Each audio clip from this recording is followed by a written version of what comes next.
la presse di nuyu sénégalais yi ñuy seetaan yëpp ci biir réew mi ak ci bitim réew balaa may agsi fii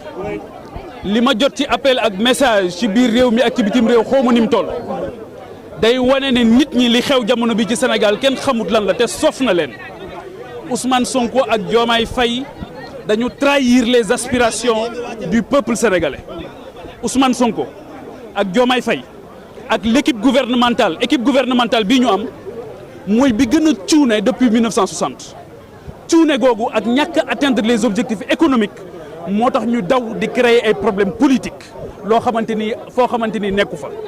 tey gis ngeen li gën a doy waar mooy le premier ministre du Sénégal est tristement le VRP des entreprises chinoises et allemandes tristement suy wax ci Mercedes da nga naan xanaa moo ko moom suy wax ci entreprise chinoise da nga naan xanaa moom moo ko moom donc ñàkk atteindre googu ñu atteindre les objectifs économiques ak trahir bi ñu trahir les aspirations et les préoccupations du peuple moo tax léegi ñuy trouver ay boucs émissaires donc loolu moo waral tey jii la présence de Badara Gadiaga fii nga xamante ni moom mooy cybersécurité wala cybercriminalité présence am fii ni ma ko waxee démb amul pertinence amul sens amul pertinence amul sens amul benn xorom ci li nga xamante ni moom moo ko fi indi tey te sénégalais yi nga xamante ni yëpp dëgg moo leen ñor justice moo leen ñor xam nañ ne Badara Gadiaga defu fi dara tey beneen bi nag mooy ni ma koy waxee tout le temps di nettali waxu sëñ Fallou Mbacké daf doon wax ne nit ñi ku xajoowul seen bang matoo leen yilif matoo leen kilifa malheureusement Sénégal tey ñi ko jiite matuñu kilifa malheureusement matuñu kilifa matuñu ko ci benn côté buñ ko matoon ci benn côté heure bi du ngeen nekk fii di war a jël ñun pour ñu réagir ci li nga xamante ni moom moo xew fii tey te bu leen fàtte ne ci élection législative yi Ousmane Sonko dafa taxawoon daal ne ministre de la justice indépendant woo dëgg la wala dëgg moo ko wax daal ne ko su ma la nee jàppal diw da nga ko war a jàpp ku ñu jàpp ci Sénégal moom moo la jàppalu ku ñëw wuyu cybersécurité moom moo la jàppalu moom ak ñi nga xamante ni ñoom la andi liggéeyal donc loolu mooy malheureusement la situation dans laquelle on se trouve aujourd'hui waaye nag dama koy wax mu dalal xelam bu baax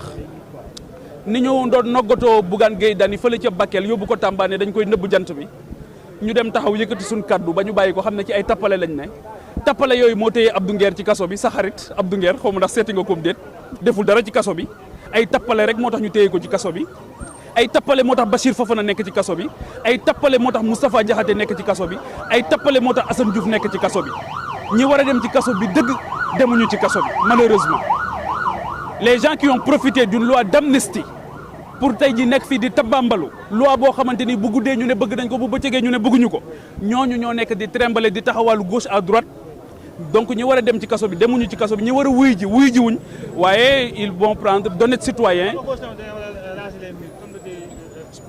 mais ñiy raser les murs kay gis ngeen leen yow pour nga am leen ci sa plateau lu ne ngay daj fi mu ne du ngeen leen invité ba sonn te duñ ñëw et continue invité leen ministres yi gis naa ngeen invité ñëpp ana ministres yi ana DG yi ana ñu bu dee président sax mooy def interview bi du am relance benn question ngay def boo bëggee relance ñu ne la attention bul dugg foofu loolu ngeen foog ne démocratie la ils ne sont pas démocrates c'est des totalitaristes te wane woon nañ ko depuis ñu nekk dans l'opposition ñun ñi ñëpp nga xamante ni depuis 2022 am nañu une position contraire à leur desiderata gis ngeen song bi ñu la song kan moo fi génne 72 heures ñan ñoo fi génne 72 heures mais lii du ngeen leen ko wax 72 heures mooy lépp lu ma la xamal ci lu bon dinaa ko wuññi su ma ko xamul ma sos ko du ngeen leen ko wax on a inauguré une nouvelle ère avec des gens très mal appris très pas civilisés du tout et malheureusement j'interpelle les forces de défense et de sécurité j'interpelle les magistrats maa ngi leen di wax ne leen gis ngeen ko keroog bi mu demee Cambérène xale bi ñu fa boom dafa ñëw jeter en pâture les forces de défense et de sécurité comme ni ñu jeté woon en pâture les forces de défense et de sécurité bi mu nekkee dans l'opposition la magistrature maa ngi leen di wax ne leen UMS fi mu taxaw noonu ne du ñu recevoir le premier ministre bu ñu ko recevoir moom mooy kan ba war a demander à rencontrer le conseil supérieur l'union des magistrats du Sénégal il se prend pour qui lui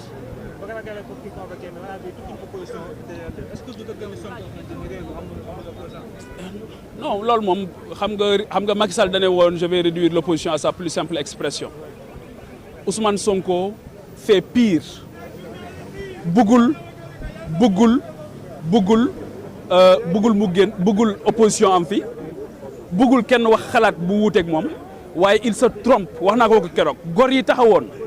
ne ko daal di ne lépp lu ñuy def ci injustice bu bëggee dal ci sa kaw sax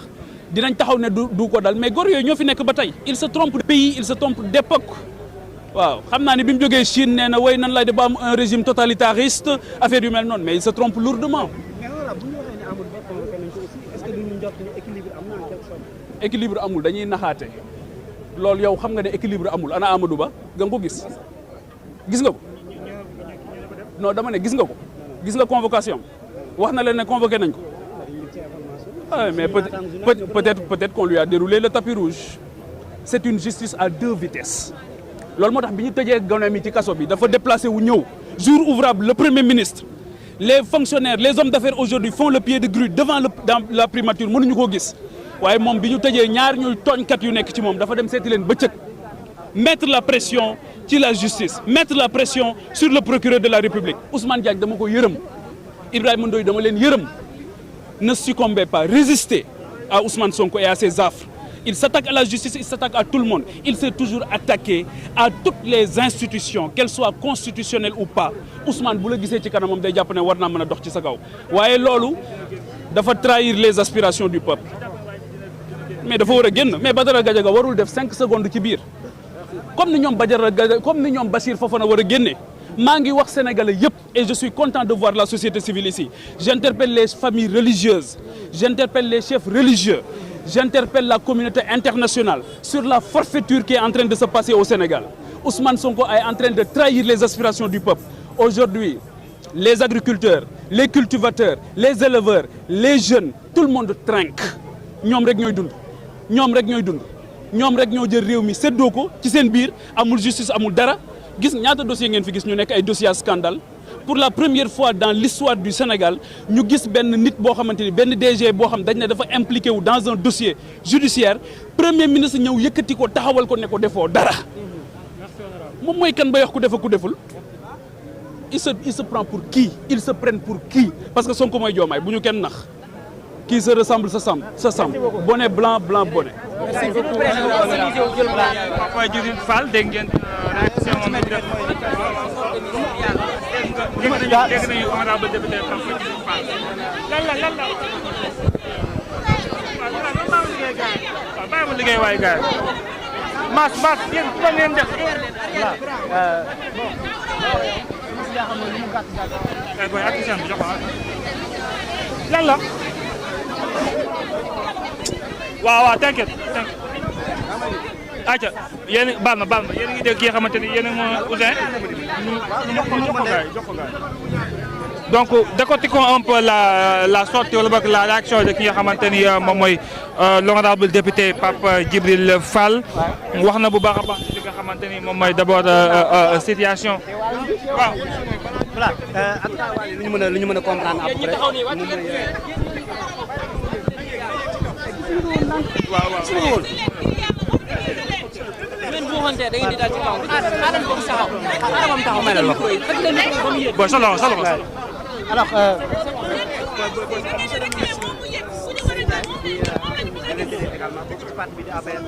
appréciation d'abord ci convocation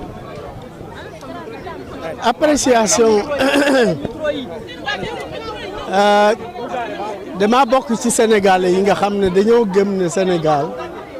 réewu démocratie la ak képp kum réewu démocratie la démocratie nag dafa am ay principe d'égalité entre les citoyens te gis nañ ne tey kii ñu convoqué muy citoyen sénégalais di Gadiaga di sama doom nag ngénte maa nga ca maag Bathie Gadiaga papaam ak Serigne Diop ñoo bokkoon lépp sama doom la mais loolu indiwuma fi li ma fi indi moo di dama sentir ne l'état de droit est menacé par rapport à cette convocation parce que dafa sekk ak moroomam débat ci télévision moroomam ki mu jàkkaarloo di Amadou Ba honorable a wax ko wax joo xamante ne ji tegginewul mu tontu réew mi képp ku ñu ci wax loo xam ne du dëgg wala boog métti na wala respecté wul sa droit war am nga droit nga fayeeku Gadiaga dafa fayeeku mais ki fayeeku nag bu dee am na ku toor am na ki tooñ moom la ñu war a convoquer surtout mais yaakaar naa ne lii ñu def dañ ko convoquer rek certainement pour attirer attention sénégalais bu ne am na loo xam ne kenn ku ne war nga ko